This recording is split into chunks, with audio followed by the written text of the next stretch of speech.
am Associate Professor and Chair of Women's and Gender Studies. And I'm so happy to have been working with Hannon Library and all of my librarian buds to put this show together. And I also have to thank our co-sponsors, the Department of History, the Bellarmine College of Liberal Arts, and LGBTQ Student Services. So my thanks to all of them. This event grew out of a chance meeting at a remarkable exhibit, Looking for Lesbians, featuring the work of Sarah Joy Ford, a Manchester lesbian artist who collaborated with the One Archive to present a mixture of lesbian archival work and her own fiber art based on the Lesbian Archive at One, and especially their collection of lesbian pulp novels. A bunch of us from the Department of Women's and Gender Studies met Carolyn Weathers at the closing night of that exhibition, and her own work as an archivist and as co-founder of Clothespin Fever Press was instrumental to that exhibition. And we hatched a plan to basically bring her and Jenny to campus to share their light with us all. We took advantage of the opportunity as well to bring our fabulous alum, Jordan Boaz, back to campus to speak about her senior project, LMU's Queer History, Rewriting the Archives. In this project, Jordan searched LMU's own archive for traces of queer life, resilience, and joy, and made contact with several queer alums to add their own material to the archive, to change the very story that LMU tells about itself. We also took advantage of the opportunity to feature the work of our own archivist, Lizette Cepeda, whose work specializes in and elaborates on the very questions that Jordan poses in her project. In the second half of our program, we will turn towards a conversation between the two of them on the subject of queering the archive here at LMU and beyond. We will end with a Q&A for all of our guests in common, and we invite you to visit the pop-up exhibit of archival material about Clothespin Fever Press and about lesbian publishing and lesbian cultural production in the 80s and 90s, and the ongoing project of queering the archive here at LMU. In talking with our friends at the library to develop this program, we thought it would be a great opportunity to explore the urgency of the moment to which Carolyn and her co-founder Jenny Wrenn were responding when they founded Clothespin Fever Press, as a means of thinking about the urgency of our own moment. The publishing world didn't much want a lesbian press at that moment in time, but lesbians desperately needed to tell their own stories and to see their world reflected back to them. They needed to build a world that had lesbian lives at its center. So they did it themselves. They built the world they needed right there over their kitchen tables. In the revanchist, reactionary moment in which we find ourselves, with so much backsliding in women's rights, queer rights, the rights of trans people, our rights to bodily autonomy and gender freedom, we need all hands on deck. Whatever skills or talents you have, we need them. Whatever questions are bothering you, we need you to pursue them relentlessly. Whatever ideas you have that you think will never work, we need you to breathe life into them, to put them to work. It may not pay great, revolution rarely does, but you really can do it yourself. And we can give you some idea of how we have done it ourselves in the past. So let me get to introducing our first program, Carolyn Weathers and Jenny Wrenn in conversation with Liz Cepeda. Carolyn Weathers left her native Texas in 1968 to move to Los Angeles and be part of the rising counterculture. In 1969, with gay lesbian friends who were drag performers, she performed impromptu guerrilla theater on Hollywood Boulevard at the Hollywood bus tour stops, which, boy, I wish I could have seen. She was a member of the Los Angeles Gay Liberation Front and the Lesbian Feminists on Crenshaw. She marched in the first Pride Parade, Christopher Street West, and in October 1970 was the first out lesbian on a Los Angeles talk show, the Regis Philbin Tempo Show. In 1984, Anne Bradley asked her to be the writer to inaugurate the Lesbian Writers Series at Silver Lake's A Different Light bookstore. In 1985, she and artist Jenny Wrenn started a lesbian feminist book publishing company, Clothespin Fever Press. They ran it from a commercially zoned building in Highland Park and lived there with their 3 rescued dogs. They published 25 books, 55 authors, one of which won an award from the American Library Association. They exhibited their books at conventions and book fairs across the nation, which were also attended by all the other feminist presses, including the American Library Association, the National Women's Studies Association, and the American Booksellers Association.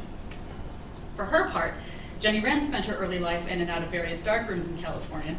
She took a degree in philosophy, but earned her rent via photography, later receiving a degree in art.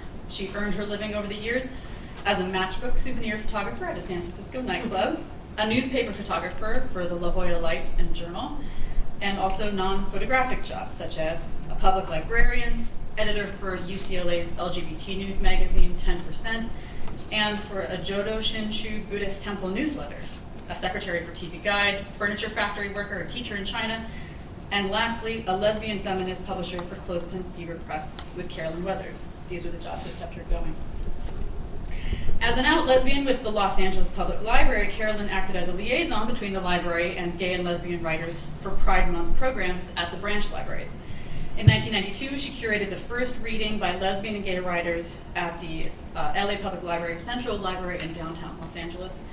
In 2015, she was a recipient of the annual Los Angeles Heritage Award, given to those who had shown dedication and achievements to improving the quality of life for the LGBT community in Los Angeles.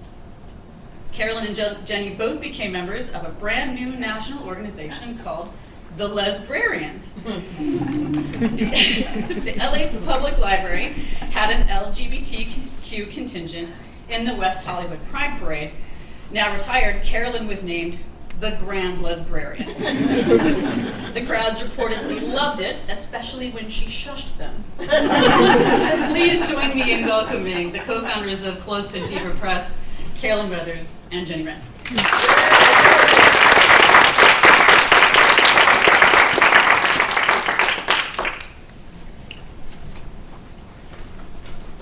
I'm going to go first because what I'd like to do is just take you back in time 15 years. Because I know you've probably seen things that describe that time, but there's always something missing. So I want to set the stage so that you kind of get an idea why we started the press and how we started it. Let's see.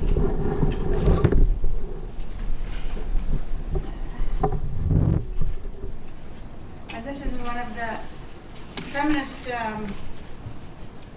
quarterly newsletter, and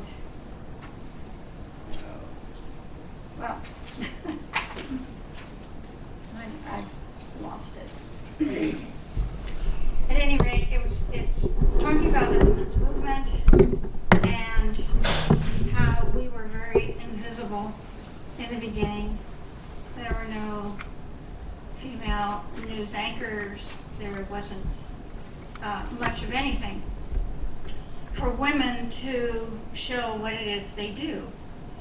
Now, we had predecessors like Virginia Woolf, 1925, Gertrude Stein, 1909, and Radcliffe Hall in 1929. But all three of these had circumstances that allowed them to publish. Virginia Woolf and her husband had a printing company, and Gertrude Stein had the money that she could just go ahead and publish privately. So, so for women to start something from scratch, we had to learn everything. We had to learn how to operate a press. And with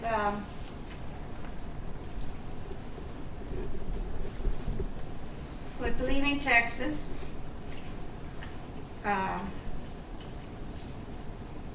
this was our first book, and I learned, it says right in here, I learned how to run a press at the Women's Graphic Center in Los Angeles at the Women's Building. It was an A.B. Dick press, and I had to learn how to make the plates with a carbon arc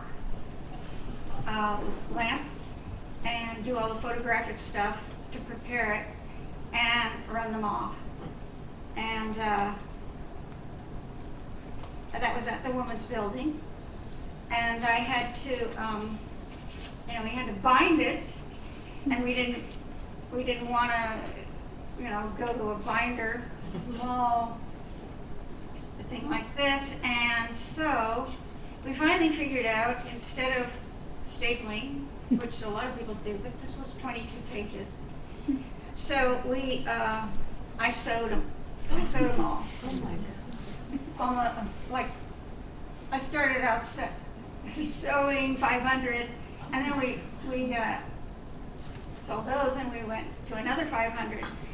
So Carolyn says, I said, did I really sew 1,000? I don't know if any of you do junk journals. You know what a junk journal is, right? Maybe I should have brought mine. They're kind of popular right now. And in a junk journal, you do sew it together to bind it.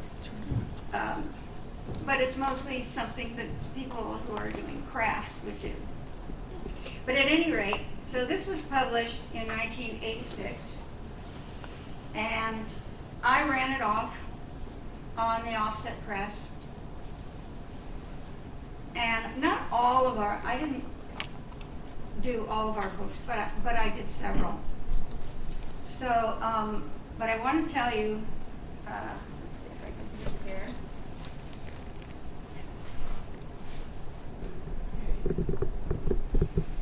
When we were, is it working? Yeah. Okay, when we published the first book, I was in UCLA learning to be a librarian, and I was also editor of 10% from UCLA. The first lesbian editor. The first lesbian editor, yeah. Yeah, it was mostly gay men. So most of what was published was done, you know, with typewriters and often saddle stitch, which is two staples, which is called saddle stitching. I also ran a printing press when I was in college at San Diego State. I got a degree in art there, and I was working in their printing company just as a work-study student. One of this is New York Times Magazine, and this is really earth-shattering because this is 1976, and right down here in the little corner, it says Daughters, Inc., a report from the frontier of feminism. And Daughters, Inc. was one of the very first presses by women. And it was amazing that it got in there. Most of the time, what we had to do to publicize our work is to make our own distribution. This is the Women's Review of Books. So we had women reviewing women's books. And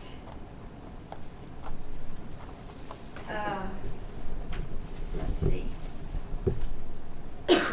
Well, this one, Lambda Book Report, came a little bit later, and that book was also gays and lesbians, both. And they had an award, you know, Lammies. They call them Lammies, and they were. It was great fun. It was great fun. Before we started, of course, there was the lesbian pulp fiction, which was books, erotic books, mainly written by men, for men. But a couple lesbians snuck in there. Anne Bannon was one of them. And this book here collects some of those, just little snippets from the pulp fiction books. And that's great fun.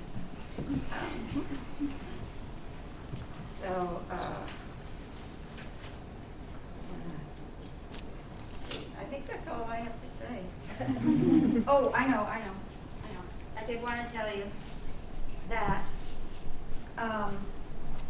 because the technological advancements that have come now, anyone who's going to go into publishing is going to be doing it very differently from the way we did it. You know, I mean, it's not necessary to learn all those little things, although you have to be, you know, technological, so there's going to be a learning curve for some people. But what I did find was that in the podcasts, one of the podcasts is Publish Her, and it is a female owned publishing company that that has this podcast, and they cover a lot of different things. So when you go into something, you have to learn, you know, what your audience is going to be and what focus you can have and distribution of your work. Naiad, one of the biggest lesbian publishers, the way she started, Barbara Greer, was she was involved in the Daughters of Bilitis. And the Daughters of Bilitis, which was an organization of lesbians in San Francisco, and then it came down in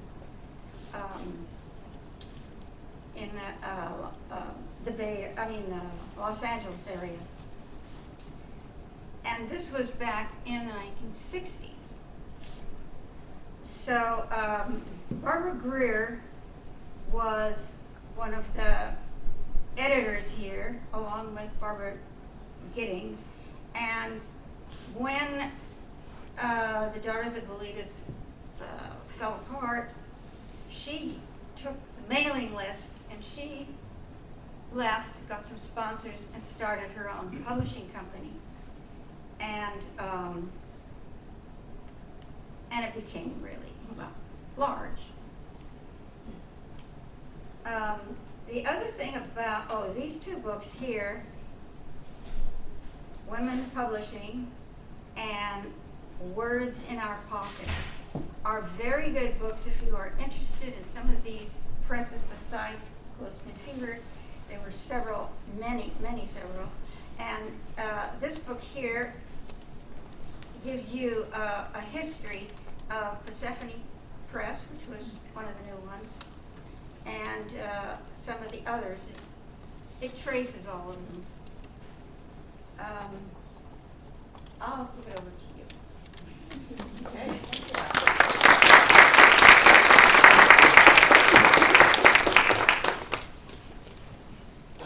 I hate microphones, so y'all excuse me. Am I doing okay with it? All right. Okay, I'll try. When Jenny and I lived at 5529 North Figueroa in Highland Park, and Jenny had entered a book art at the Grand Library where you make your own book in artistic ways. And she did one called White Clothespins. It had white clothespins on the front of it. You put wires, and anyway, it was quite a different looking book. And she had some erotic stuff inside. It's at 1. You can't look at the inside now, pity. But, so she came to me one day. I was boiling potatoes in the kitchen, and she said, "Let's start a publishing company. Like Judy Garland and Mickey Rooney in that movie, let's put on a show. Let's start a publishing company." Well, okay, let's call it Clothespin Fever Press, after the clothespins. And I thought, oh God, Clothespin Fever Press? How about Windsor Press? You know, something like that. But it was her idea. She started, okay, it's Clothespin Fever Press. Okay. So the first book we published was mine. It was supposed to be published already, but the two women who were publishing it, it was supposed to be short memoirs by women. They had a fight. One of them wanted only well-known women writers. The other one wanted just really writers, whether they were famous or not. So they never made up their mind what to do. So it never got published. Jenny published it. And that was a success. It was wonderful. It's the one she hand sewed. So then she did her own, you'll see it in the pop-ups, of self-portraits, doing myself as a adult child of an alcoholic, which also had some rather erotic art in it, I believe. You can see that.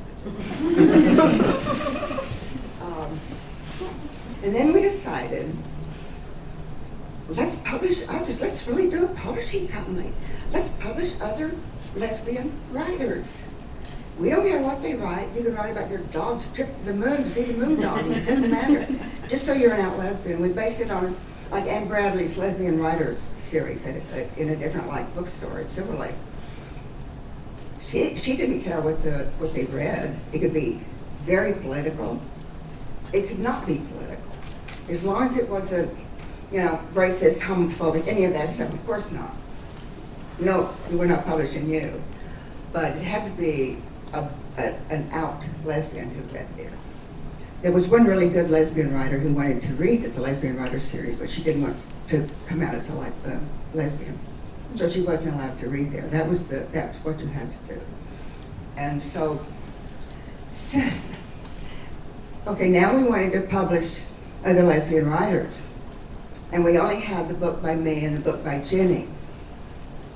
So Jenny had a motorcycle. There's supposed to be a photo in here of us on the motorcycle. It's there. Somewhere. It's coming. That was Jenny's motorcycle. She's on the front and I'm in the back. Jenny had an art show at a different bookstore. And after the show, we got on her bike. We did a kind of a gender bender. You can't see it, but I had on a tuxedo jacket and a bustier. She had similar, this fishnet stockings and stuff. And then we went on a gender bender ride with our costumes. But I digress. I was going to say now we want to publish other lesbian writers, but we only have these by ourselves. So Jenny wrote a book about a Dyke's bike repair book. Yeah. And she gave herself the name Jill Taylor. We don't just publish Carolyn Weathers and Jenny Wrenn. We publish Jill Taylor.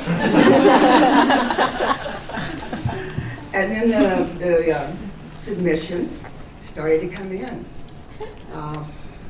And we published. We didn't care. Essays, mysteries, memoirs, novels, very political, not political. Didn't matter. We didn't care what. And one of our books actually won, and it was based on the first 5 readers at the Lesbian Writers series. It's in you can see it in there. It's called In a Different Light, and it actually won an award from the runner-up from the American Library Association Best Lesbian Book in 1990 or something. Jenny said that didn't really count because we didn't win. We weren't the winners. And I said, it's the American Library Association. I'm counting it. So we.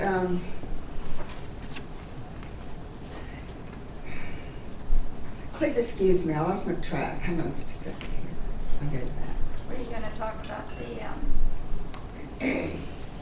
how I wrote the motorcycle book? How did you write it? Okay. I was going to a couple conventions. That was basically how we got our books publicized. Was we'd go to the American Booksellers Association and the National Women's Studies Association. And at the time, the ABA was in Washington, D.C., and the NWSA was in Maryland. And, we live here. So I decided, we didn't have much money, so I decided to pitch a tent in a campground, and that way I could finish that bloody motorcycle book. I mean, it's a repair book, right? So I had to get all of this. There's still a little error in it, because I'm not really a mechanic. But I really tried.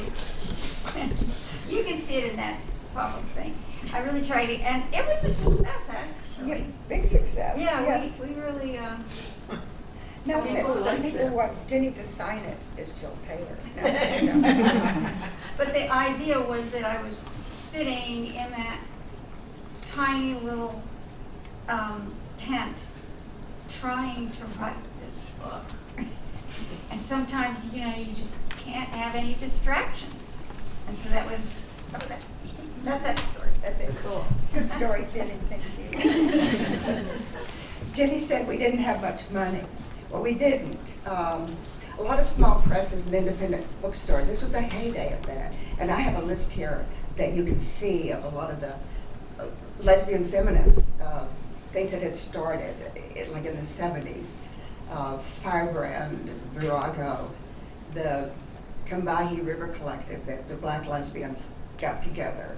We knew Barbara Smith, who did the Kitchen Table Press. Kitchen Table Press. All of these presses, we would be at these conventions together and party afterwards. It was a wonderful, wonderful thing. But we didn't have money, so I'd like to read this here. Okay. These are free, you can have them. Oh, right, okay. Small output, limited budget, limited time was our world. Jenny and I were the only staff, unpaid ones at that. Everything went back into the press. We were so small, we weren't even big enough to qualify for a small business loan. We read all submissions, kept accounts, wrote all correspondence, did advertising and layout, proofing, and shipping to distributors. When we received mail addressed to the art director, marketing director, production manager, director of advertising, business manager, publicity director, director of graphics department, vice president in charge of sales, fiction, nonfiction, our poetry editor, business manager, our graphics department. It was easy to sort them out and put them on the right desk. There were only 2 desks. And I have to read this too, just so I get it right.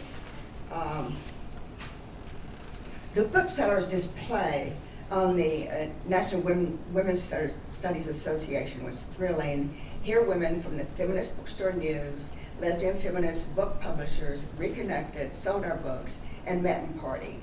Crossing Press, Kitchen Table Press, Mother Courage, Silk Press, Women on the Moon, Spencer's Inc., Clayus, New Victoria, Allison Books, Firebrand Books, Naiad, Only Women Books, Clothespin Fever Press. It was fantastic.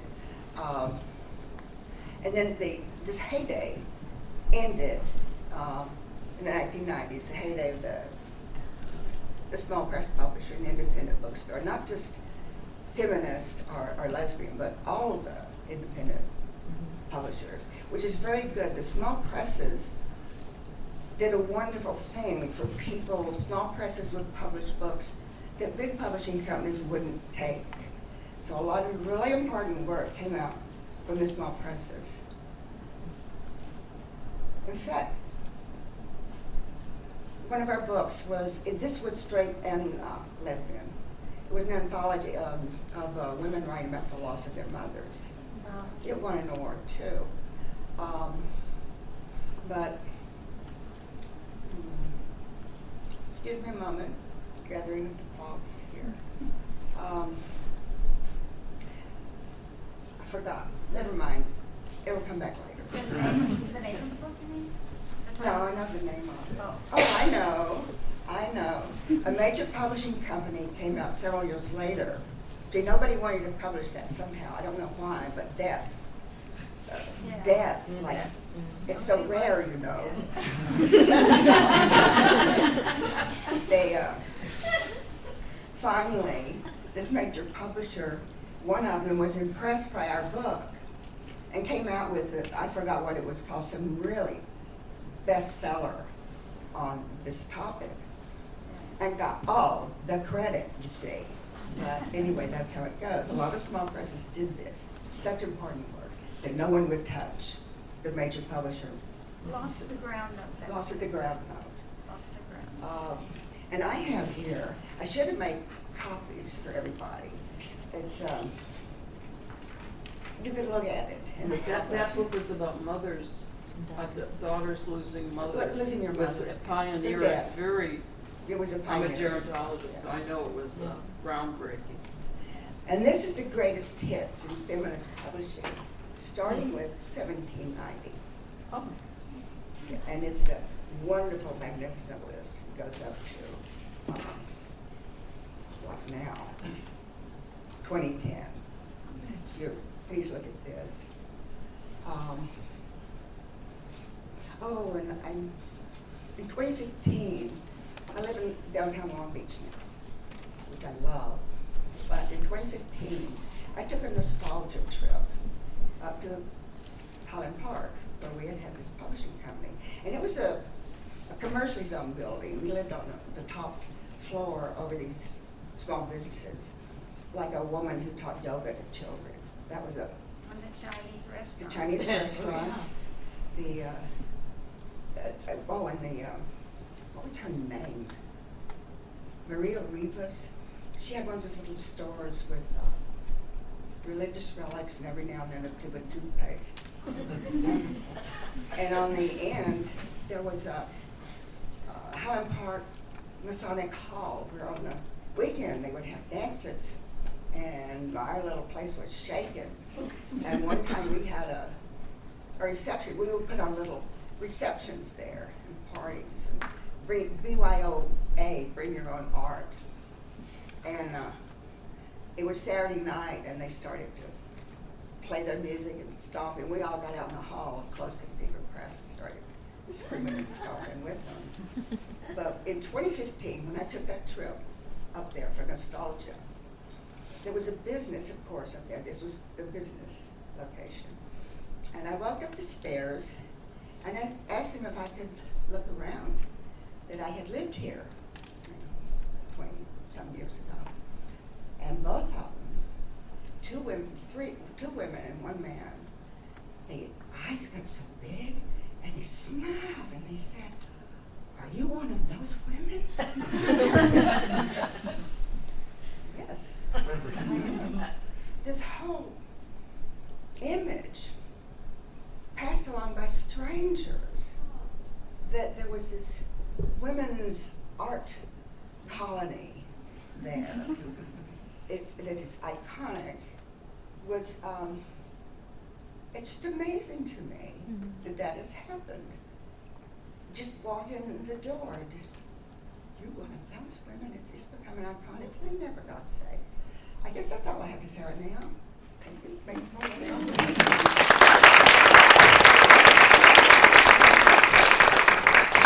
Small presses. You want to do something? Don't be afraid. Just do it. Even if you fall on your butt, you've done it. We went bankrupt, but you know, all the small presses and independent bookstores. But I just want to read you this. Jenny described running Clothespin Fever as the greatest experience of her life. The reward was in making something out of nothing. She said, along the way, many have asked me, why do it? Why? A patron came into the library where I worked looking for books on mountain climbing. I'd read almost all the titles he mentioned. If you ask a mountain climber, why take so many risks just to climb a mountain? The answer is, just do it. In nearly every mountain climber's book I've ever read, the biographies of the climbers showed an unconscious and almost uncanny preparation for the adventure they would embark on as adults, and the frequent sacrifices they made along the way for what was ultimately a reward in itself.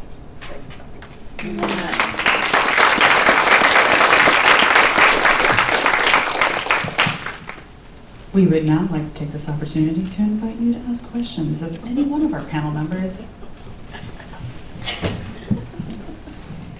Hi, thank you. This is a question for Carolyn and Jenny. I wanted to hear a little bit more about this period you were talking about in the 1990s when things started to shut down, when things started to close. I moved to Silver Lake right when the bookstore closed, right? Like it was there the first year I lived here, and then it was gone, and now it's condos and Circus of Books closed, right? The Black Cat is now a incredibly fancy cocktail bar with a little plaque outside. This is probably the second or third most important queer uprising in the United States before Stonewall, right? So I just want to hear a little bit more about that period of the 90s when things, you said publishers started closing, it was harder and harder to get things out there. It's Amazon? Is that what happened? Like what was the story about that closure a little bit? It was that. Yeah, Crown Book came, Oh, I remember. discounts, they discounted everybody out of business. Then there was Barnes and Noble, which was a publisher. Suddenly, they became a bookstore too. A little monopoly going on. I was crushed when we had to close Clothespin Fever. I thought there was, we just ran out of money, and we were the only one. But later I found out that we weren't the only one, that this was happening to everybody. And it was, there isn't, like for instance, we used to go to the American Booksellers Association. They had a convention. Suddenly there was no American Booksellers Convention. It got bought up by somebody else. I don't know what it transformed into, but it definitely was not the American Booksellers Association anymore. So that whole groundwork where we met publishers, we met distributors and all that, that all folded. Inland was a distributor. It was the major distributor of small press books, yes. Yeah. They went bankrupt. They went bankrupt. They went bankrupt. Like Domino's. And Yeah. sometimes I'm not quite sure why, but Amazon, these things had a lot to do with it. Even when the digital world came out, they had a lot more to do with it, to change it. And as Jenny said, we thought it was just us, not so small presses, not just feminists, but everybody was going under, and the independent bookstores. It was that time. Also having to do with it, I think there was a really bad recession that happened at that time. Not as bad as those that followed. It all came together in this big crush. It was the times and a money situation that caused the collapse of what had been the heyday of the small presses and independent bookstore. I don't think I fully answered your question, but that did have so much to do with what happened. Yeah. Thank you. You're welcome. My question was actually the same question, so I'm going to ask a different question instead. So my students and I this week have been reading and thinking about lesbian feminism in the 70s and early 80s. We read Combahee, we read Cheryl Clark's Lesbianism and Active Resistance, we read The Woman Identified Woman. And so I'm wondering if you could just speak to the sort of like, how lesbian worked as a political claim or as a political movement in the 70s and 80s that led to things like Clothespin Fever Press and other lesbian-run organizations.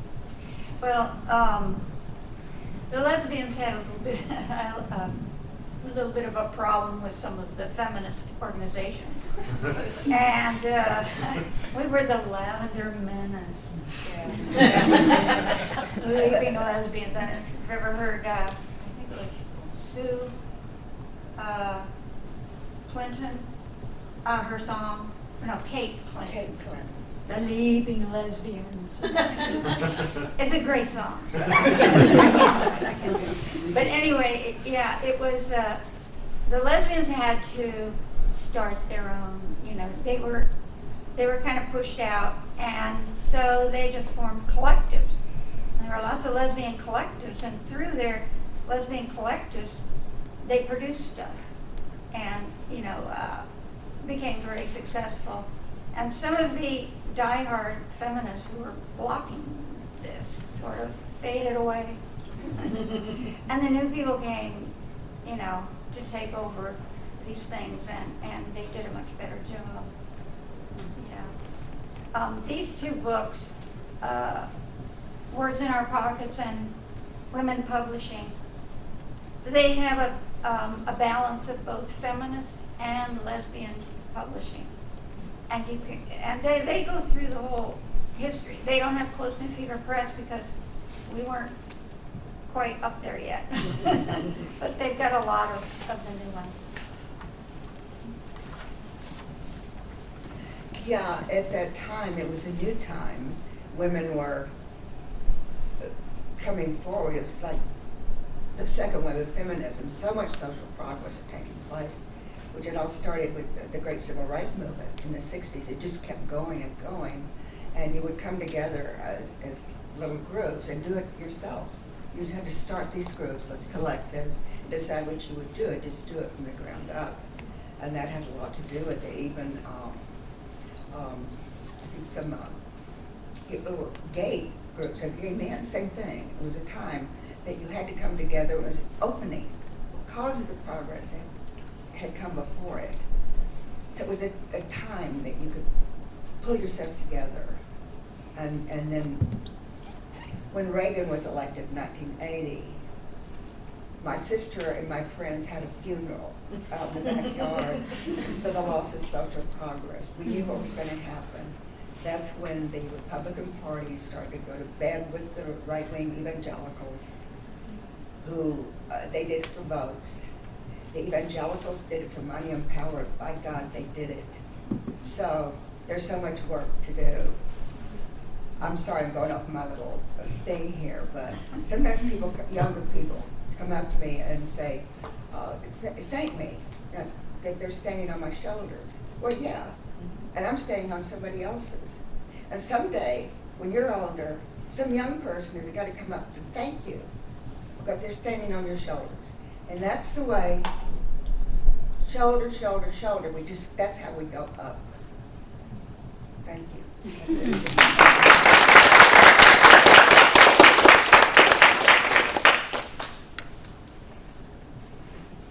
Whose shoulders do you stand on? I stand on the shoulders of people who had secretly into the gay bars, and people like Barbara Giddings and Frank Kameny, who were early activists, who had the guts to come out, and people in the 1930s who would start to come out and form little groups. I'm on their shoulders. And they're on other shoulders. It goes back, but I know I'm on the shoulders of those who were in the 20s and 30s who had the guts to start coming out in public, and I thank them, and I am on their shoulders. If they hadn't done that, wouldn't have opened things up for me so much. So. Hi, my question is for Carolyn and Jenny, and I know you talked about the parties and like the excitement of the hard work, paying off. But I wanted to know if you guys have like a absolute favorite like standout moment from either that time period in your life or in like the after following, that experience. Or just any story. It doesn't have to be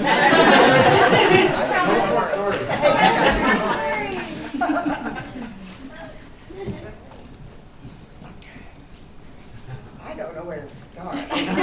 Stories. Okay.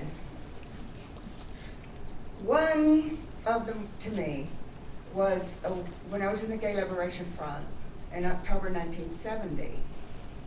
The American Psychiatric Association, they had their convention at the Biltmore Hotel in Los Angeles, downtown. And one of their programs was this Dr. Philip Feldman was showing a program on how to cure homosexuals with electric shock diversion therapy. So we decided to go. There were only about 20 or 30 of us. We weren't exactly dressed in our suits and dresses, but we interspersed ourselves among them. We didn't sit as a group. And Dr. Philip Feldman started to show his film. And in the film, that's me. Oh, that just kind of says it. That was a wonderful moment to do that. And we would, when he was showing the film, there was a gay man hooked up to all the electricity. And they would show him a photograph of a young woman, no shock. A photograph of a young man. Had it been a lesbian, it would have been reversed when they did that too. So he started the film, and one of our Gay Liberation Front men stood up and said, "Are we going to stand for this shit?" And we all stood up and said, "Hell no." So we ran up to the stage, we took over the stage, and the people in the audience protested. They paid to come here. But every time they protested, we would stamp our feet on the stage and drown them out. And finally they learned, I guess we did kind of a behavioral modification on it.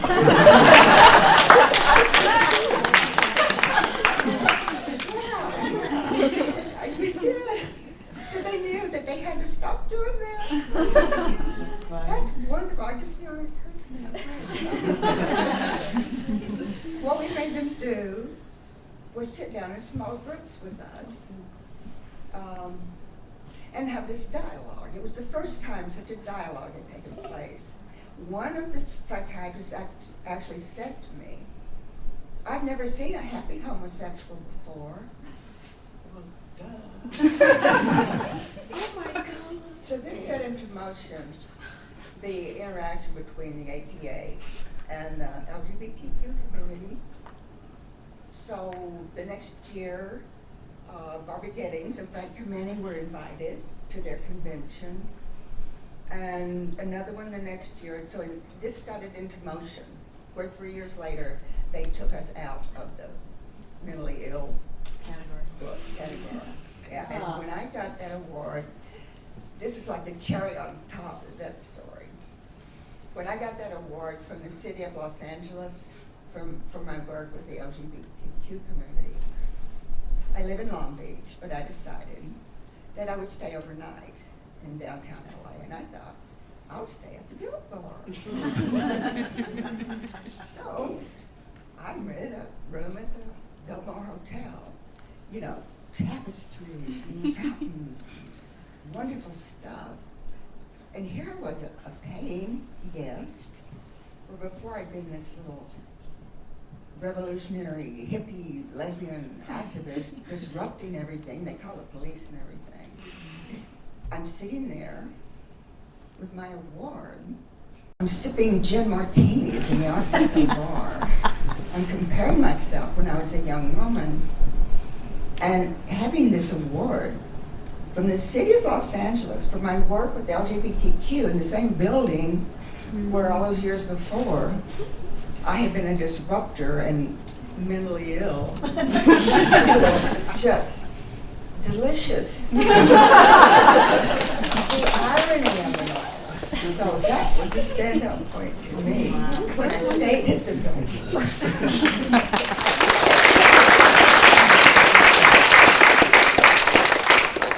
Okay, my favorite moment was we used to attend the Lamb Book Review.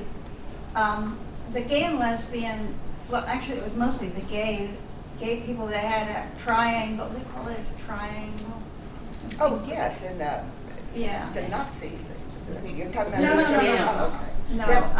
No. This group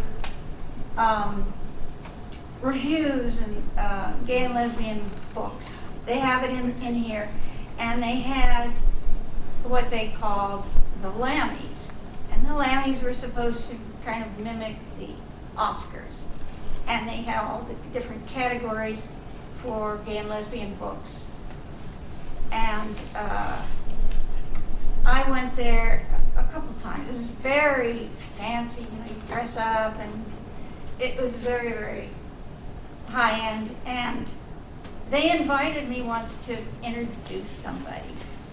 And none of our books, you know, quite fit into that category, but it was very thrilling for me to walk up on the stage and just introduce somebody.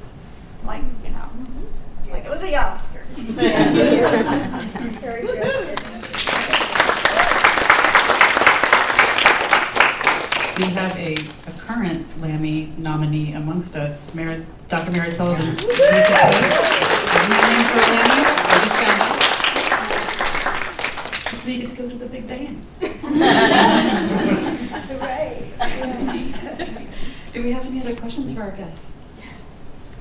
Getting your workout. Love it.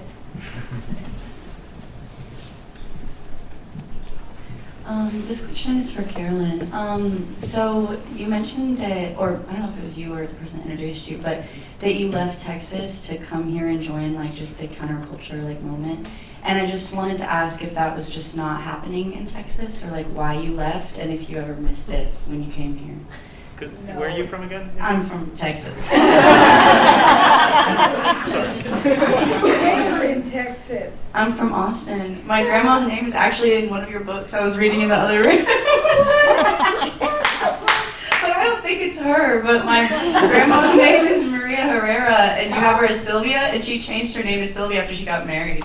Oh, my God, look at that. Well, you know, I came out here in '68. Yes, there were, the counterculture was just splendid. It was so exciting. It was burgeoning.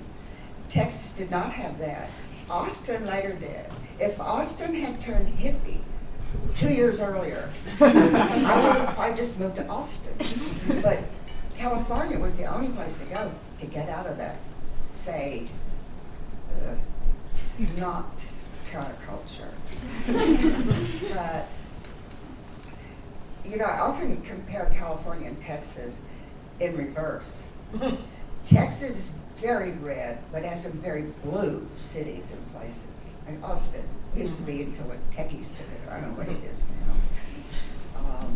California is very blue, but has some really red cities and places. So they're the same in reverse like that.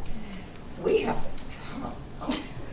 So that's why it wasn't happening in anywhere in Texas at that time. So I had to get out of there. I just had to get out of there. My sister came out here first. She came out here in the early 60s. I'm talking about standing on people's shoulders. My sister was expelled from university in 1957 when she was 20. That's when we were illegal, you know. So she had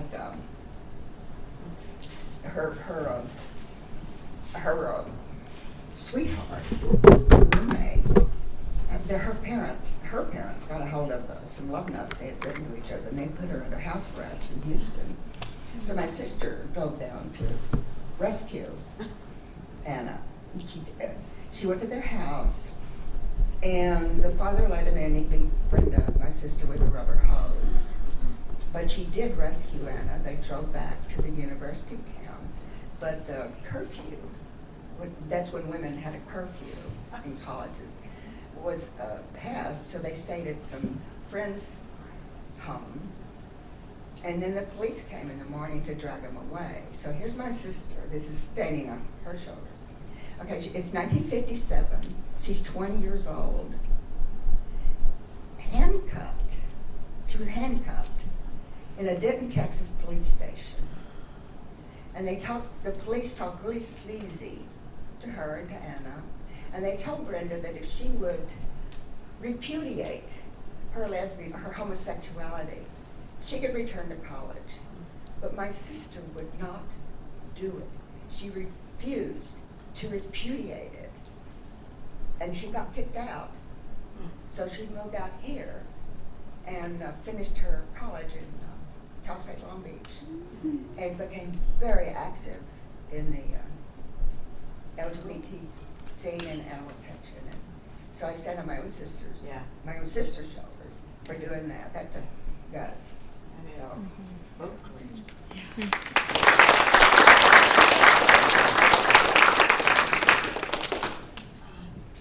Time? Yeah, yeah, I think so. I think that that's all the time we have.